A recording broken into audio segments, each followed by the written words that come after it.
Hey guys, what's up? I hope you're doing well. Hey, I just wanted to come and talk to you really quick about something that I've really enjoyed over the past probably 8 months putting together and using every Sunday. So, as we've talked before, I'm a local worship leader here in the Kansas City area. Um, and one of the things that I've been working on putting together is an MD pedal board used to control Ableton tracks, all those kinds of things. And so, we're going to talk about this. Let's talk about kind of what all I'm using, how I'm using it, and so let's jump in this together. So let's just walk through what we have here and what I'm using. This is, like I said, the Looptimus Plus. It's the Bluetooth version. You do have wired options. You've got MIDI, you've got USB, and then you've got a power option. Rechargeable. I believe it has 12 hours of battery life. For me, when I get to church on Sunday morning, I just plug it in and turn it on, and it charges. That is actually my biggest complaint, is that it is rechargeable, but to do that, it has to be on. Wish it wasn't that way. Over here, you've got the Looptimus Mini, and then over here, you've got a radial MD switch. So we've got 6 buttons that are programmable, and then you've got banks. I only use 6 at a time, ever. These are the 6 that I use. And then stop is always stop. Let's talk about the Looptimus Mini. I have a click, on, off, and then I have play.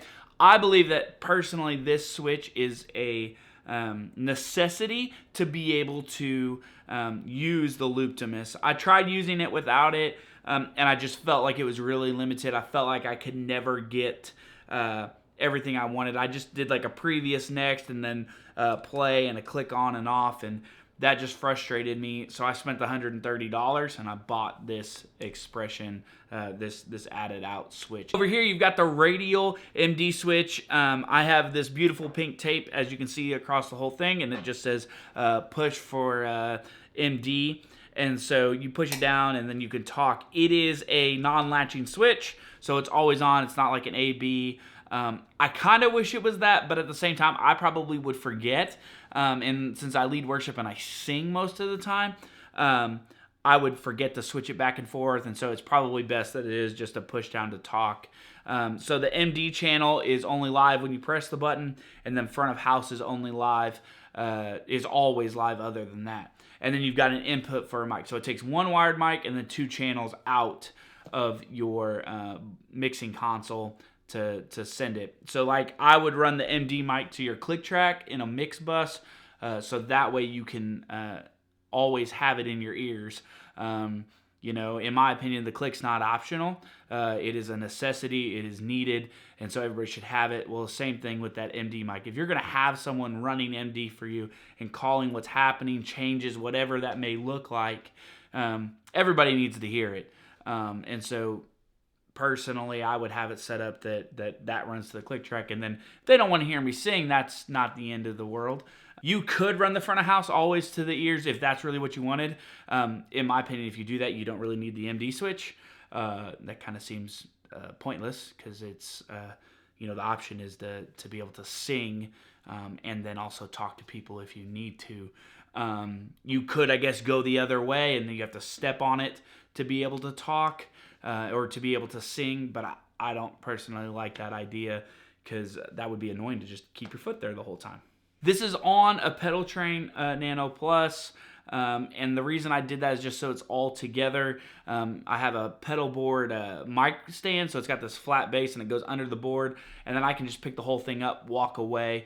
It's a really clean way for me, and that's one of the reasons I like using it wirelessly and via the Bluetooth. Though there is that ability for it to drop out on you because it's Bluetooth, and that has happened. But you're not stuck to having to stand in one spot. If you're going to trade spots with someone, you can do that. I would say that if you're going to use this, I would highly suggest that you have clear line of sight to your tracks rig. So like if it's in a drummer's cage, I know some people do that. I would personally pull it out. If that's not an option, I would put the MD as close to that drum cage as you possibly can, just to lessen that distance. of problems. This works with Ableton. That's how I use it. It also works with Prime from Loop Community. It also works with the multi-tracks playback, which that is a really slick app. If you haven't checked that out, we've started using it some for our youth and some of our youth spaces. It's a really easy option. I have not used Prime, so I'm not as familiar with it. But Ableton, for all the really complicated stuff, but even now Playback is starting to be able to handle a lot of those things. I'd love to know your guys' thoughts, what you guys are maybe using as MD rigs, how you guys are working that out. Let me know in the comments. I'd love to interact with you guys some. If you get a chance, feel free to like or subscribe to the video. Subscribe to the channel, and then like the video if you so feel inclined. But it's just been great. My 2024 is kicking off well and starting off strong. I hope yours is as well. And I look forward to talking to you guys in the next video.